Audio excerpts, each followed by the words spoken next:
students, myself JB and Dr. Arun Kumar Singh, Faculty of Education and Methodology, Jyoti Vidyapeeth, Women's University, Jaipur. I welcome to all of you in my digital class B.Ed 4th Sem. We will discuss the topic environment management.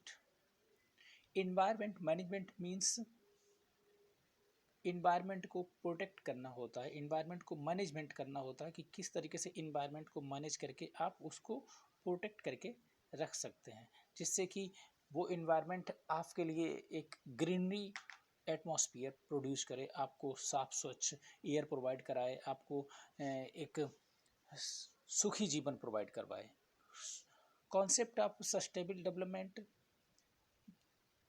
it is a pattern of resource use that aim to meet human needs while preserving the environment so that these needs can be met not only in the present but also for generation to come. मतलब ये कहने का means ये है कि अगर हम environment को सस्टेनेबल डेवलपमेंट को प्रोटेक्ट करेंगे तो क्या होगा, जो आने वाली जनरेशन है उसको भी इसका एक वैल्यूएबल फ़ायदा मिलेगा. इन्वायरमेंट मैनेजमेंट क्या होता है? All the global skills and in the broadest sense, environment management involves that oceans, fresh water systems, lands and atmosphere. Means ये सारी चीज़ें, ओशिन है, फ्रेश वाटर है, इन लैंड्स है एंड एटमॉस्फेयर, इन सबको ही आपको प्रिजर्व करके रखना है, इन सबको साफ स्वच्छ करके रखना है. अगर आपको इन्वायरमेंट अच्छा चाहिए तो उसको मैनेज करना है, पॉल्यूशन कम से कम करना है, और पॉल्यूशन कम से कम करने के साथ साथ हमें इसको प्रोटेक्ट करके रखना है. कॉन्सेप्ट ऑफ इन्वायरमेंट मैनेजमेंट में यही सारी चीज़ें आपको बताई जाती हैं.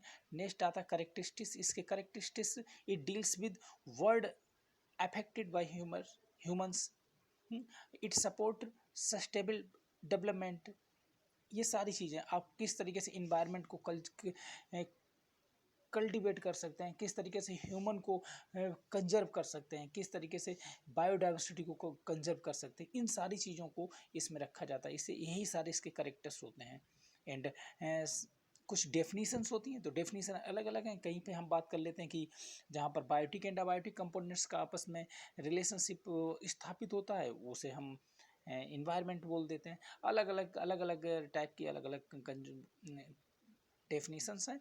Environment management is considered with the main environment interface, the complex boundary where biophysical and socio culture system interact. ये अलग अलग टाइप के अलग अलग साइंटिस्ट ने समय समय पर अलग अलग डेफिनेशन शो की हैं. सिग्निफिकेंस की अगर बात की जाए तो क्या होता है इन्वायरमेंट मैनेजमेंट का सिग्निफिकेंस?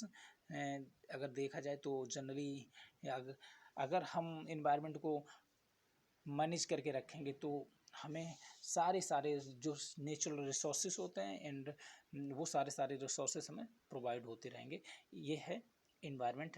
जनरल स्कीम, बहुत सारी स्कीम्स फॉलो की जाती हैं government and non government organisations के द्वारा. तो उन सारी स्कीम को आप अप्लाई करते हैं जब, तो आपका इन्वायरमेंट जो होता है मैनेजमेंट कैटेगरी में आता है. ट्रेंड्स में आप इम्पैक्ट असेसमेंट एंड प्लानिंग, ये हैं सारे ट्रेंड्स इन इन्वायरमेंट मैनेजमेंट के. And environmental liability and clean up और sustainable and regulatory compliance. Thank you.